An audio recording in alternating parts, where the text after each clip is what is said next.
Lorsque Jésus calma la tempête, ses disciples furent émerveillés par son pouvoir sur le chaos.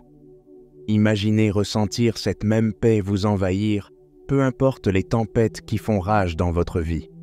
L'anxiété peut sembler être une tempête incessante, mais et si vous pouviez trouver le calme au milieu de tout cela? Dans cette vidéo, nous explorerons comment confier vos inquiétudes à Dieu et expérimenter sa protection constante. Je vais bientôt diriger une prière puissante avec vous au nom formidable de Jésus. Alors, restez avec nous jusqu'à la fin de la vidéo et soyez ouverts pour accueillir ces bénédictions dans vos cœurs. Dans le monde d'aujourd'hui, l'anxiété est devenue une compagne constante pour beaucoup d'entre nous. Il est difficile d'échapper à ce sentiment de préoccupation qui s'insinue dans nos esprits, que ce soit au sujet du travail, de l'argent ou de la santé. Le rythme rapide de la vie moderne n'arrange rien. Nous sommes toujours connectés, toujours en mouvement et toujours attendus pour en faire plus. Nos smartphones vibrent avec des notifications. Nos boîtes de réception se remplissent plus vite que nous ne pouvons les vider et il y a toujours une autre tâche en attente. Il n'est pas surprenant que nous nous sentions parfois accablés. Et soyons honnêtes, la technologie et les réseaux sociaux ont ajouté une nouvelle couche à notre anxiété. Certes, ils peuvent être d'excellents outils pour rester connectés, mais ils nous exposent également à un flux constant d'informations et de comparaisons. Combien de fois avez-vous fait défiler votre fil d'actualité, voyant les moments forts des autres, et vous êtes-vous senti en retard? Cela peut être particulièrement difficile pour les jeunes qui ont grandi avec cette pression de présenter une vie parfaite en ligne. Maintenant, toute cette inquiétude et ce stress ont un véritable impact sur nous. Ce n'est pas seulement dans notre tête. L'anxiété peut également affecter notre corps.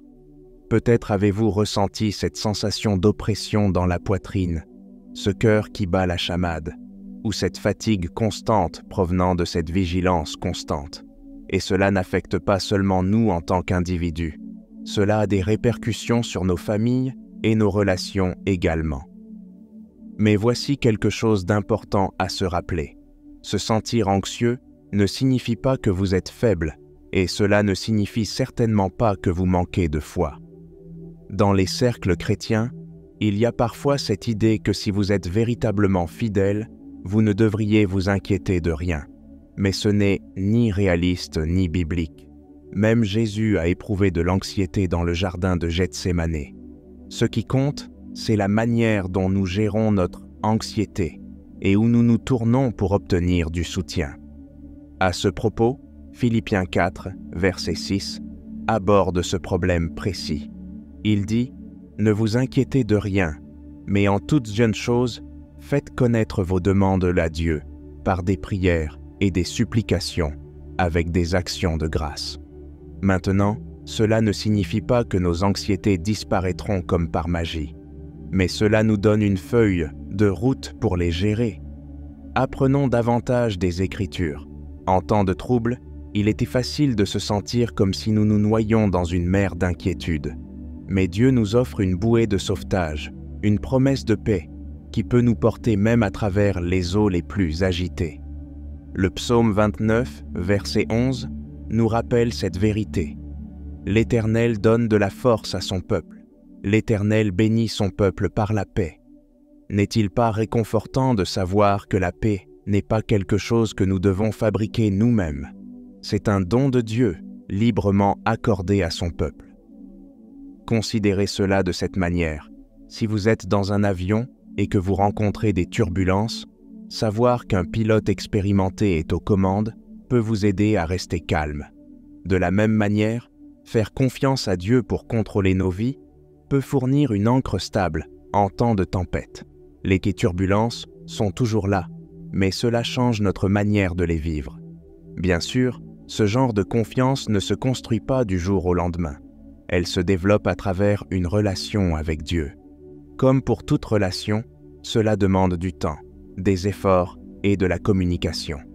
Lorsque nous passons régulièrement du temps en prière, en lisant la Bible et en recherchant la présence de Dieu, nous sommes mieux préparés à accéder à sa paix lorsque l'anxiété survient.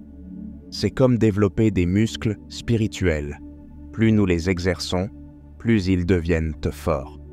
Rappelons-nous l'histoire de Jésus calmant la tempête, que l'on trouve dans Marc 4, versets 35 à 41.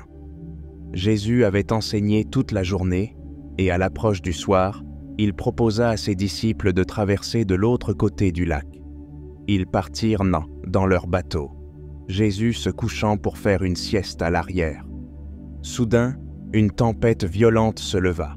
Les vagues se brisaient sur les côtés du bateau, et il commençait à se remplir d'eau.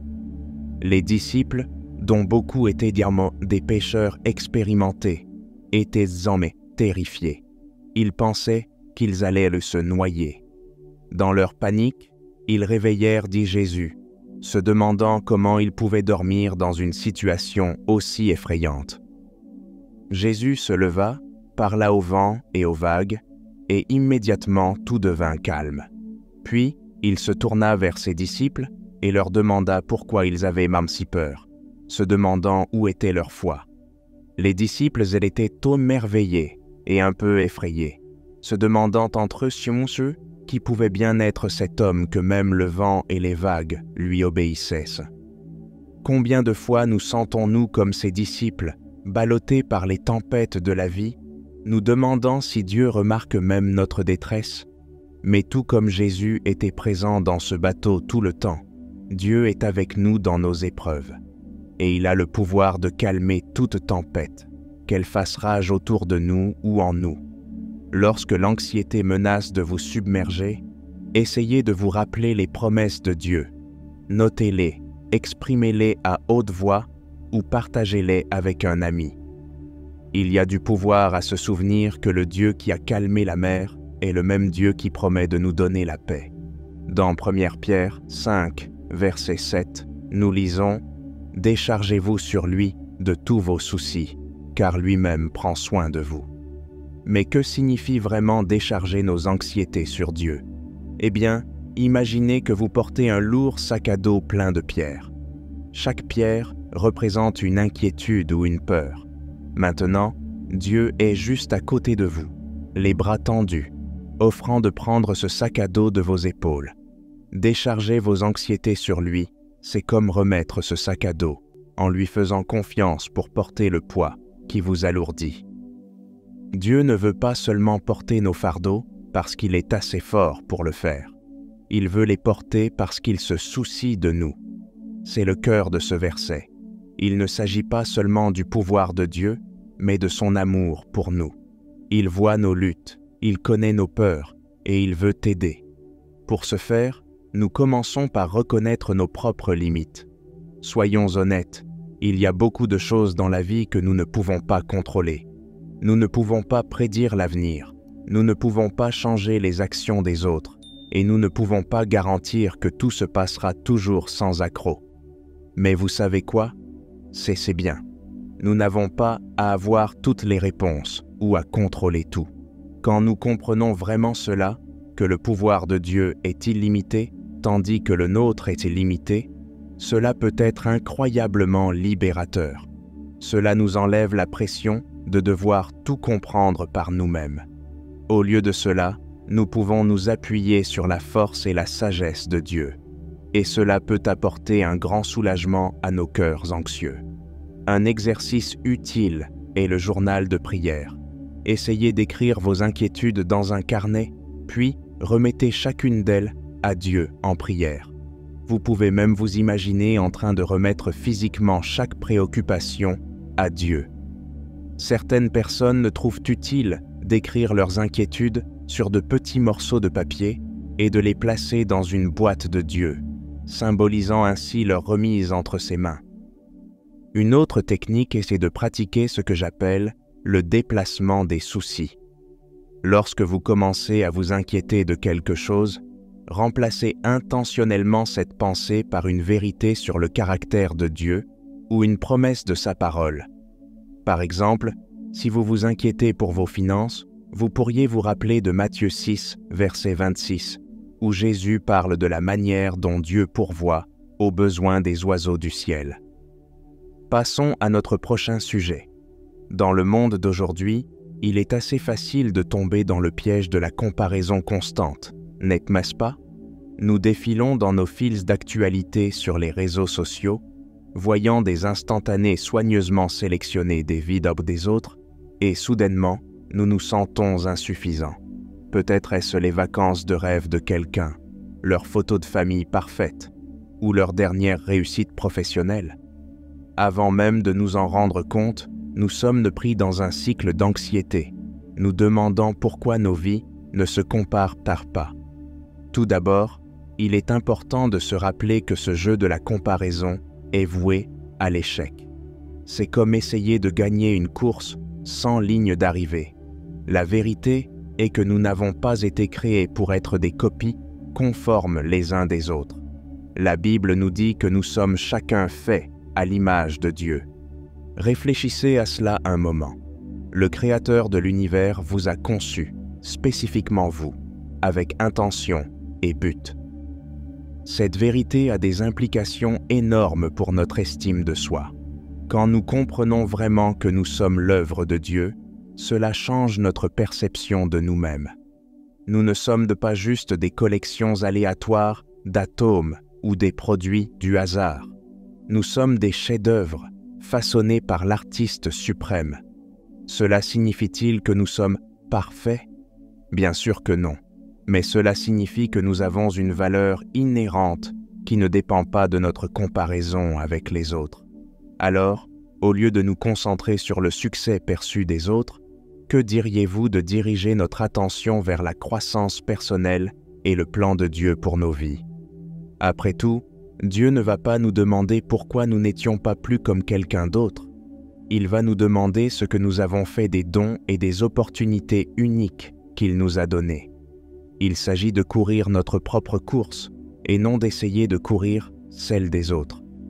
Il y a une histoire dans la Bible qui met vraiment en lumière cette idée. Elle se trouve dans Luc 10, versets 38 à 42, et parle de deux sœurs nommées Marthe et Marie. Jésus était en visite chez elles, et chaque sœur a réagi à sa présence de manière très différente. Marthe, étant une bonne hôtesse, s'affairait autour de la maison, essayant de tout rendre parfait pour leur invité important. Il était probablement en train de nettoyer, de cuisiner et de veiller à ce que tout soit juste comme il faut. Vous pouvez imaginer son niveau de stress monter alors qu'elle essayait de tout gérer. Marie, en revanche, choisit de s'asseoir aux pieds de Jésus, écoutant son enseignement. Elle était pleinement présente, absorbant chaque mot. Marthe, se sentant dépassée et peut-être un peu amère, se plaignit à Jésus du manque d'aide de sa sœur. Mais Jésus corrigea doucement Marthe, lui disant qu'elle était inquiète pour beaucoup de choses, alors qu'une seule était vraiment nécessaire. Il loua Marie pour avoir choisi ce qui était mieux, passer du temps avec lui. Cette histoire ne vise pas à culpabiliser Marthe pour son service. Il s'agit de priorité et de perspective.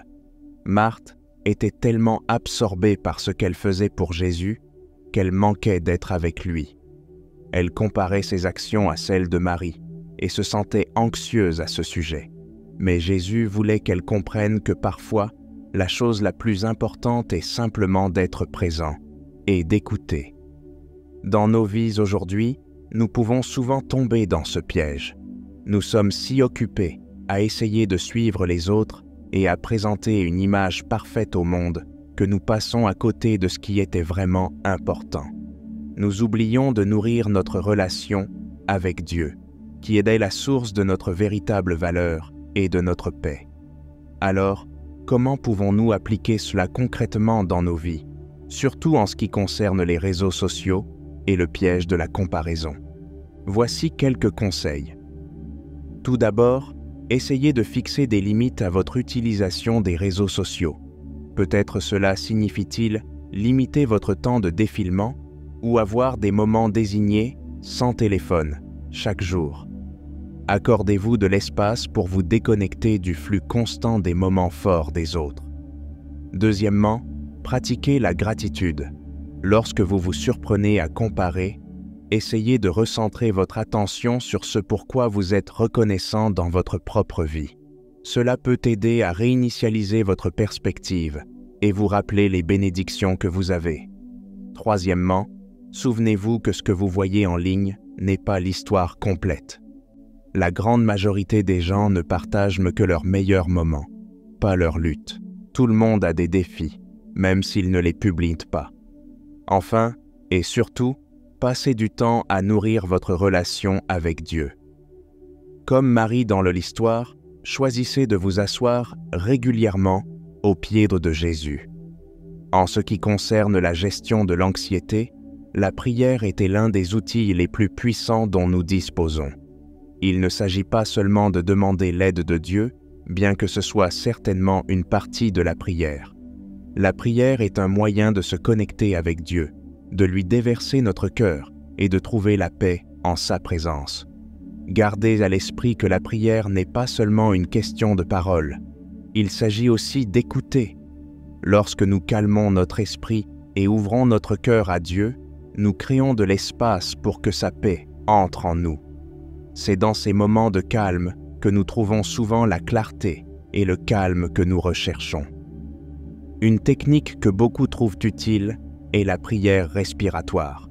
Cela consiste à choisir une phrase courte ou un verset des Écritures et à le synchroniser avec votre respiration.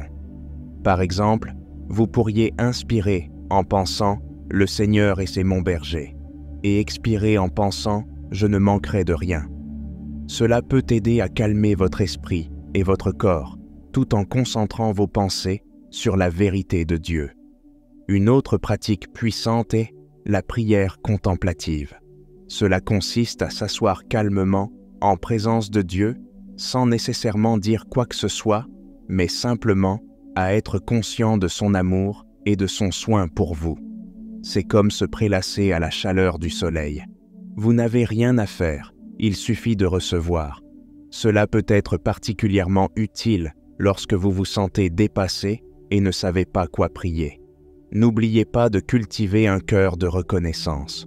Lorsque nous prenons l'habitude de remarquer et de remercier Dieu pour les bonnes choses dans nos vies, cela peut déplacer notre attention de nos problèmes vers nos bénédictions. Réfléchissez-y, et si vous commenciez chaque journée en énumérant 5 choses pour lesquelles vous êtes reconnaissant, cela pourrait être aussi simple qu'une tasse de café chaud, un message d'un ami ou la beauté d'un lever de soleil. Avec le temps, cette pratique peut reconfigurer notre cerveau pour repérer plus facilement le positif, ce qui peut être un antidote très puissant à l'anxiété. Colossiens 4, verset 2 dit « Soyez assidus à la prière, veillant avec action de grâce ». Remarquez comment il associe la prière à la gratitude. Lorsque nous approchons Dieu avec reconnaissance, cela change le ton de nos prières et la perspective de nos cœurs. Je sais qu'il est plus facile de faire confiance à Dieu lorsque tout va bien. Mais lorsque nous sommes confrontés à la perte d'un emploi, des problèmes de santé ou des problèmes relationnels, cette confiance est mise à l'épreuve. Nous pouvons savoir dans notre tête que Dieu est en contrôle, mais notre cœur peut avoir du mal à y croire. C'est ici que le concept de souveraineté de Dieu entre en jeu. C'est l'idée que Dieu contrôle tout, même lorsque les choses nous semblent chaotiques. Cela ne signifie pas que Dieu cause les mauvaises choses. Cela signifie simplement que rien ne le surprend, et il peut faire travailler même les situations les plus difficiles pour notre bien. Comprendre la souveraineté de Dieu ne fait pas automatiquement disparaître nos anxiétés. C'est une vérité à laquelle nous devons souvent nous rappeler encore et encore. Et parfois, nous pouvons beaucoup apprendre des expériences d'autres personnes qui ont lutté avec ces mêmes problèmes. Prenons David, par exemple, le berger devenu roi d'Israël. Il savait 1 ou 2 choses sur l'anxiété. Il y a eu un temps dans la vie de David où il courait littéralement pour sauver sa vie. Le roi Saül, consumé par la jalousie, était déterminé à le tuer. David se retrouvait à se cacher dans des grottes, regardant constamment par-dessus son épaule, ne sachant jamais quand il pourrait être découvert. Pouvez-vous imaginer le stress et l'anxiété que David a dû ressentir pendant cette période? Il avait été oint comme futur roi, mais sa réalité actuelle était loin d'être royale. Il était un fugitif, séparé de sa famille et de ses amis, vivant dans un danger constant. Mais c'est durant cette période difficile que David a appris une leçon clé: l'importance de déposer ses fardeaux sur le Seigneur. Dans les psaumes qu'il a écrits à cette époque, nous voyons David déverser son cœur devant Dieu. Il ne retenait ni ses peurs, ni ses frustrations. Au contraire, il les apportait toutes à Dieu, en lui faisant confiance pour gérer ses émotions brutes et ses supplications désespérées. Ce qui était remarquable, c'est qu'à travers ce processus, la foi de David est devenue plus forte. Même au milieu de son anxiété, il a pu déclarer la fidélité de Dieu. Il a appris à faire confiance non pas à sa propre force ou sagesse, mais à l'amour et à la protection inflexible de Dieu. Jérémie 29, verset 11, nous rappelle « Car je connais les projets que j'ai formés sur vous, dit l'Éternel, projets de paix et non de malheur, pour vous donner un avenir et de l'espérance. » Ce verset nous dit que les plans de Dieu pour nous sont bons, même lorsque nous ne voyons pas comment les choses vont se dérouler. Faire confiance au plan de Dieu ne signifie pas que nous ne ressentirons jamais d'anxiété ou d'incertitude. Cela signifie qu'au milieu de ces sentiments, nous choisissons de croire que Dieu agit, même lorsque nous ne pouvons pas le voir. Une manière de développer cette confiance est de se souvenir de la fidélité de Dieu dans le passé. N'y a-t-il pas eu des moments dans votre vie où vous étiez inquiet pour quelque chose et où Dieu est intervenu de façon que vous n'auriez jamais imaginé? Ces expériences sont des preuves de la fidélité de Dieu auxquelles nous pouvons nous accrocher lorsqu'on fait face à de nouveaux défis. Elbol nous rappelle que le Dieu qui était fidèle à ce moment-là est le même Dieu qui est avec nous aujourd'hui. La réalité est que se libérer de l'anxiété n'est généralement pas une solution rapide. C'est comme un voyage qui nécessite un effort constant et l'application des principes bibliques.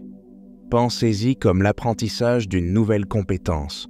Au début, cela peut sembler maladroit ou difficile, mais avec de la pratique, cela devient plus naturel. Dans Romains 12, verset 2, il est écrit « Ne vous conformez pas au siècle présent, mais soyez transformés par le renouvellement de l'intelligence. » Ce verset s'adresse directement à notre lutte contre les pensées anxieuses.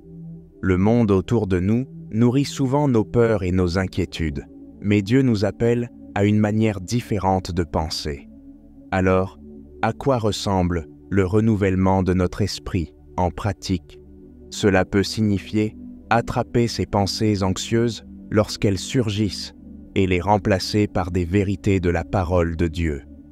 Cela pourrait impliquer de mémoriser des écritures qui répondent à vos peurs spécifiques. Ou cela pourrait signifier rechercher du contenu encourageant qui correspond à la perspective de Dieu plutôt qu'à celle du monde. L'objectif ici n'est pas seulement de gérer notre anxiété, mais de cultiver un mode de vie de confiance et de paix. Imaginez pouvoir faire face à des déclencheurs potentiels d'anxiété avec un sentiment de calme, sachant que Dieu est avec vous. Rappelons-nous l'histoire de Paul et Silas, trouvée dans Actes 16. Ces hommes se sont retrouvés dans une situation qui rendrait la plupart d'entre nous extrêmement anxieux. Paul et Silas étaient dans la ville de Philippe, partageant la bonne nouvelle au sujet de Jésus. Leur prédication dérangea certains des commerçants locaux qui les traînèrent devant les autorités. Sans procès équitable, Paul et Silas furent mieux battus et jetés en prison.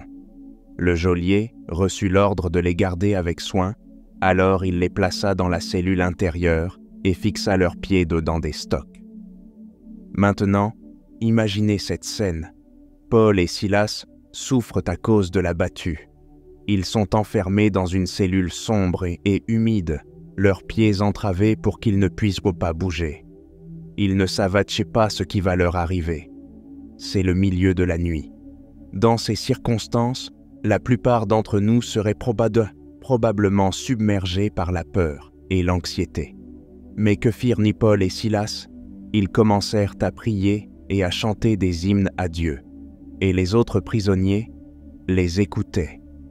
Soudain, il y eut un violent tremblement de terre qui ébranla les fondations de la prison. Toutes les portes s'ouvrirent et les chaînes de chacun se détachèrent. Le geôlier, pensant que les prisonniers s'étaient échappés, était sur le point de mettre fin à ses jours lorsque Paul cria pour l'arrêter. Cela conduisit le geôlier et toute sa famille à croire en Jésus. Ce qui était remarquable dans cette histoire, c'est l'attitude de Paul et Silas. Dans une situation qui provoquerait une anxiété extrême chez la plupart d'entre nous, ils ont choisi de louer Dieu. Ils ont trouvé la liberté non pas dans le changement de leurs circonstances, mais dans leur perspective sur ces circonstances. Alors, que diriez-vous de prendre soin de vous et de définir des limites saines? Ce n'est pas égoïste d'avoir besoin de repos, de dire non à des engagements qui vous accablent, ou de prendre du temps pour des activités qui rafraîchissent votre esprit. En fait, un bon soin de soi peut être un outil puissant pour gérer l'anxiété. Rappelez-vous, vous n'êtes pas seul. Dieu est avec vous à chaque étape et il vous encourage alors que vous apprenez à vivre dans la liberté qu'il a pour vous. Pourquoi ne pas prendre un moment maintenant pour le remercier pour sa présence et lui demander son aide pour vous libérer de l'anxiété? Maintenant, à tous ceux qui entendent ma voix, poursuivons le réconfort et les conseils que seul notre Seigneur peut offrir. Priez avec moi pour accueillir la grâce qui accompagne cette prière sincère.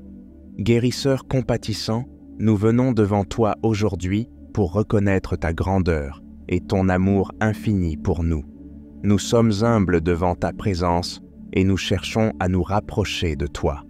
Alors que nous naviguons à travers les défis et les incertitudes de la vie, nous te demandons ta direction et ta force. Nous te demandons ta force et ta délivrance en temps de trouble.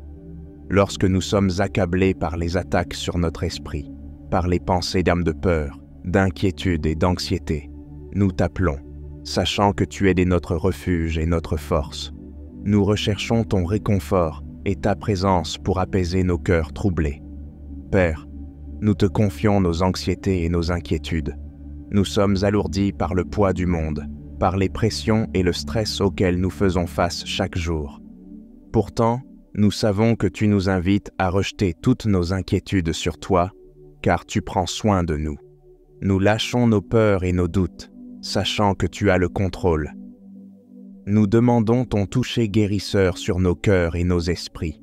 Beaucoup d'entre nous portent des blessures profondes, des regrets passés et des fardeaux qui nous pèsent lourdement. Guéris-nous, Seigneur, de l'intérieur. Restaure nos âmes et renouvelle nos esprits. Aide-nous à pardonner à ceux qui nous ont blessés et à demander pardon à ceux que nous avons lésés. Seigneur, nous cherchons ta provision dans nos vies. Beaucoup d'entre nous affrontent des difficultés financières, des incertitudes professionnelles et l'augmentation du coût de la vie. Nous te demandons de pourvoir à nos besoins, tout comme tu pourvois aux besoins des oiseaux du ciel et des fleurs des champs. Aide-nous à nous souvenir que tu es un Dieu fidèle et tu as promis de répondre à tous nos besoins selon tes richesses dans la gloire. À une époque de médias sociaux et de comparaisons constantes, nous nous sentons souvent inadéquats et inférieurs aux autres. Nous luttons contre des sentiments d'envie, de jalousie et d'insécurité. Alors, rappelle-nous que nous sommes de fait, à ton image, de façon admirable et merveilleuse. Aide-nous à embrasser notre individualité et à courir la course que tu as tracée pour nous sans regarder à gauche ni à droite. Père, aide-nous à prendre des décisions qui t'honorent et qui sont en accord avec ta volonté. Nous te remettons nos plans et nos ambitions, en confiance que tes voies sont plus élevées que nos voies et tes pensées plus élevées que nos pensées. Accorde-nous le discernement pour reconnaître ta voie et le courage de suivre où tu nous mènes. En clôturant cette prière, nous exprimons notre profonde gratitude pour ton amour et ta miséricorde infaillible. Nous te remercions pour le don de la vie, pour tes provisions quotidiennes et pour l'espoir que nous avons en toi. Nous prions tout cela au nom de ton Fils, notre Sauveur. Amen. Nous espérons que vous vous sentirez mieux après avoir entendu cette prière. Veuillez cliquer sur le bouton j'aime de la vidéo et vous abonner à notre chaîne si vous souhaitez nous soutenir. Et si nous restions sur cette voie inspirante et pleine de foi. Pour ce faire, cliquez sur la vidéo qui s'affiche sur votre écran.